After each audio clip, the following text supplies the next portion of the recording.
India's default ideology is statism, best understood in its Indian rendition, Mai-Baap Sarkar or Mai-bapism.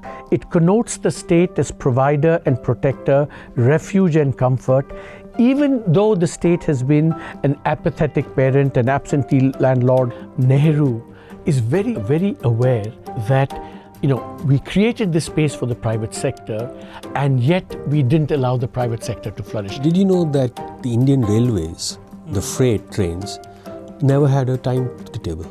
Because they had no idea when the train would actually go. So if you go to any nice little bit of a clothes store, the clothes are made in Bangladesh, which to me it just blows my mind that we are living in a sea of labor. And remember where West Bengal was and where East Pakistan was at independence.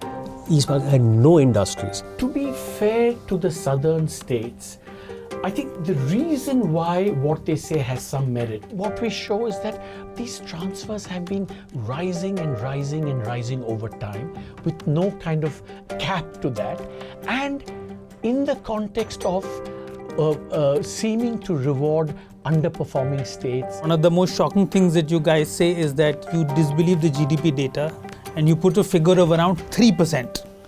Of course, it's a bad way to measure, but anecdotally, we don't feel like we're living. I'm a millennial. I have actually lived through real 8.2%. Yeah, exactly. It's a very good point. More central public sector enterprises have been created under Prime Minister Modi's government than under Pandit Nehru's government. So India's biggest failure is not that, maybe it's not doing chips. Its biggest failure is